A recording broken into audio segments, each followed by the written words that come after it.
శ్రీ మహాగణాధిపతయ నమః. శ్రీ గురుభ్యో నమః. వక్రతుండ మహాకాయ సూర్యకోటి సమప్రభ నిర్విఘ్నం కురు మే దేవ సర్వకార్యేషు సర్వదా. కాయ్ టీవీ మీడియా ప్రేక్షకులకు వినాయక చవితి పండుగ శుభాకాంక్షలు. విశ్వావసనామ సంవత్సరం దక్షిణాయనం, వర్ష ఋతువు భాద్రపద మాసం శుక్లపక్షం సవితి అనగా 2025వ సంవత్సరం ఆగస్టు 27వ తేదీన అఖండ భారతావనిలోని భారతీయులందరూ, హిందూ బంధువులందరూ ఎంతో భక్తి శ్రద్ధలతో గణేష నవరాత్రులను ప్రారంభించి 9 రోజులు చక్కగా జరుపుకొని 10వ రోజు నిమజ్జనం చేస్తారు. ఇది మనకు అనూచానంగా వస్తున్నటువంటి గొప్ప ఆచారం, గొప్ప పండుగ. అలాగే త్రిగుణాత్మక స్వరూపుడై త్రైమూర్త్య భావనతో సదా విరాజిల్లుచున్నటువంటి విఘ్నేశ్వరుడు వైదిక కాలం నుండి భారతావనిలో ఆదిదైవంగా పూజింపబడుతూనే ఉన్నాడు. ప్రకృతిలోని సత్వరజస్తమో గుణాది స్వరూపుడైన ఈయనను గణేశుడని, వినాయకుడని, విఘ్నేశ్వరుడని, హేరంబుడని అనేక రకాల పేర్లతో మనము పిలుచుకుంటూ పూజిస్తూ ఉంటాం. గణేశ్వరుని కృప వలన సకల భక్త కోటికి ఐహిక ఆధ్యాత్మిక సంపత్తులు అందుతాయనట్లో ఏమాత్రం సందేహం లేదు. సకల దేవతామూర్తి అయినటువంటి విఘ్నేశ్వరునికి ఏ శుభకార్య ఆరంభములోనైనా కూడా తొలి పూజగా మనము ఎంతో గొప్పగా చేసుకుంటాం. ఎందుకంటే ఈ పాంచభౌతిక శరీరులైన ప్రాణులకు అది ఆవశ్యకం, అత్యంత ఆవశ్యకం ఉండటంలో సందేహం లేదు. అయితే మహాభారత యుద్ధ ప్రారంభ సమయంలో అయితే సాక్షాత్తు పరమాత్మయే ధర్మరాజు చేత గజానన పూజ చేయించాడండి. ఇది మహాభారతంలో ఉంది. కాబట్టి సకల దేవతలు, సకల మానవాళి, యక్ష, కిన్నెర, కింపురుష, సాధ్య, సిద్ధ, గంధర్వులు 50 మంది కూడా పూజించేటటువంటి గణాధ్యక్షుడు గణేశుడు. అయితే ఎందువల్లంటే ఈ గజాననుడు మంగళ దైవతం కాబట్టి ప్రతి కార్యమునకు ముందు గజానన పూజ చేస్తామన్నమాట. అయితే ఇక్కడ మనము 2 శ్లోకాలు ప్రసిద్ధిగా విఘ్నేశ్వర పూజలో ప్రారంభంలో చెప్పుకుంటామండి. ఈ వీడియోలో వాటి వివరణ తెలుసుకుందాం. మొదటిది ఏంది, అత్యంత ప్రసిద్ధి చెంది అందరికీ తెలిసినటువంటిది. శుక్లాంబరధరం విష్ణుం శశివర్ణం చతుర్భుజం ప్రసన్నవదనం ధ్యాయేత్ సర్వ విఘ్నోపశాంతయే. దాని వెంటనే అగజానన పద్మార్కం గజానన మహర్నిశం అనేకదం తం భక్తానాం ఏకదంతం ఉపాస్మహే. శుక్లాంబరధరం విష్ణుం శశివర్ణం చతుర్భుజం అంటే శుక్ల అంబరధరం. శుక్ల అంటే తెలుపు, అంబర అంటే వస్త్రము, ధరం అంటే ధరించినవాడు. పరిశుభ్రమైనటువంటి స్వచ్ఛమైన తెల్లని వస్త్రములు ధరించేవాడు. పాఠాంతరం ఏముందంటే అంబరం అంటే ఆకాశం. ఆకాశం తెల్లగా ఉంటుంది కదా, ఆకాశమునే తన శరీరం మీద వస్త్రముగా ధరించిన వాడు కూడా మనకు పండితులు చెప్తారనమాట. శుక్లాంబరధరం విష్ణు. విష్ణు అంటే ఆయన సర్వవ్యాపకుడు, వినాయకుడు అంతే, సర్వాంతర్యామి. వ్యాపనశీల విష్ణు అని శాస్త్రం. కాబట్టి ఈయన సర్వాంతర్యామి. కాబట్టి శుక్లాంబరధరం విష్ణు శశివర్ణం. శశి అంటే చంద్రుడు, వర్ణం చంద్రుడి వర్ణం. అంటే విఘ్నేశ్వరుడి యొక్క శరీర ఛాయ చంద్రకాంతి వలె ఉంటుందట. చతుర్భుజం. చతుర్భుజం అంటే 4 భుజములు కలవాడంటే 4 వేదములు తన భుజములందు అంటే తన చేతులందు నిక్షిప్తం చేసుకొని ఉన్నటువంటి ఆదిదైవత చతుర్భుజం. ప్రసన్నవదనం ధ్యాయేత్ సర్వ విఘ్నోపశాంతయే. విఘ్నేశ్వరుడి యొక్క ముఖము ఎప్పుడు ప్రసన్నంగా ఉంటుందట, చిరునవ్వుతో ఉంటుందట. కాబట్టి ప్రసన్న వదనుడు ఆయన, ప్రశాంతంగా వదన స్వరూపంతో ఉంటాడు. ప్రసన్న వదనం ధ్యాయేత్, ఆయన ధ్యానిస్తున్నామట. ఎందుకు?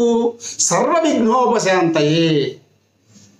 మనము చేపట్టేటటువంటి సమస్త కార్యక్రమాల్లో ఎక్కడా ఎలాంటి విఘ్నములు రాకుండా, ఆటంకములు కలగకుండా ధ్యాయేత్ నమస్కరించుకుంటున్నామని ప్రారంభ శ్లోకంలో చెప్తాం.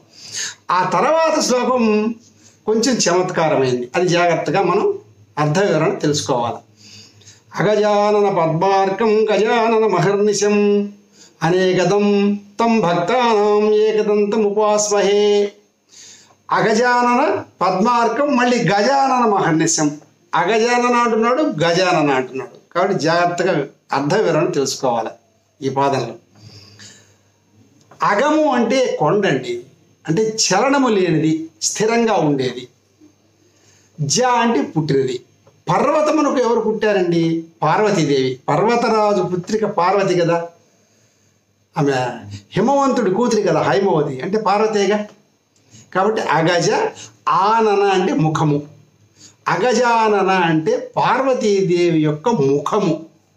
తర్వాత పద్మార్కం అంటున్నాడు. అర్కము అంటే సూర్యుడు, పద్మము అంటే కమలము.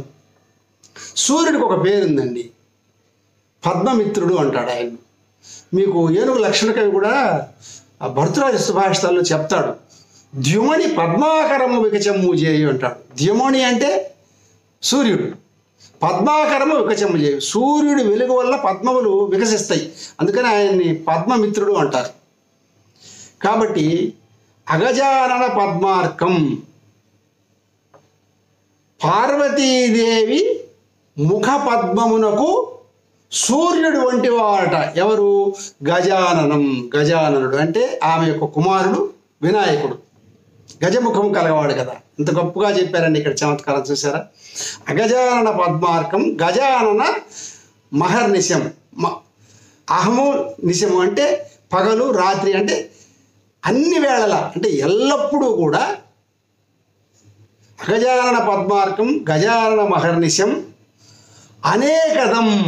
ఇక్కడ ఏంటంటే అనేకదం అంటే అనేక వరములను పొందుటకు, దమ్ అంటే ప్రసాదించటం, అనేక వరములను ప్రసాదించేటటువంటి అగజానన పద్మార్కం గజానన మహర్నిశం అనేకదం. ఇక్కడ అనేక దంతం అని కలపకూడదండి, అనేక దంతములు కాదు, అనేక దం వరకు ఆపాల. తం భక్తానం, అవి రెండు విడివిడి అక్షరాలు. తం భక్తానం, తం అంటే ఎవరు? ఆ విఘ్నేశ్వరుడు యొక్క భక్తులం. తం భక్తానం ఏకదంతం ఉపాస్మహే. ఈయనకు ఏకదంతుడు అని పేరుద్దిగా. పురాణాల్లో ఈయన పరశురాముడితో యుద్ధం చేసి ఒక దంతం పోగొట్టుకున్నాడు కదా, అందువల్ల ఏకదంతుడు. ఈ విఘ్నేశ్వరుడు గాయత్రిలో కూడా మనం చెప్పుకుంటాం కదా, ఏకదంతాయ విద్మహే వక్రతుండాయ ధీమహి తన్నో దంతి ప్రచోదయాత్. ఇంకొక శ్లోకంలో కూడా మనం చెప్పుకుంటాగా, సుముఖశ్చ ఏకదంతశ్చ కపిలో గజకర్ణిక అని. కాబట్టి ఈ ఏకదంతుడు అంటే విఘ్నేశ్వరుడు. ఆయనకున్న నామాల్లో ఇది ఒక ప్రసిద్ధమైన నామం, అది ఓంకార స్వరూపం అన్నమాట. ప్రసన్న వదనుడు, ఓంకార స్వరూపమైనటువంటి ఏనుగు ముఖం కలిగిన వాడు. ఎంత గొప్ప భావనండి. కాబట్టి ప్రసన్న వదనం అని చక్కటి వదనం. కాబట్టి అగజానన పద్మార్కం గజానన మహర్నిశం అనేకదం తం భక్తానాం ఏకదంతం ఉపాసన. ఉపాసన అంటే పూజిస్తున్నాం.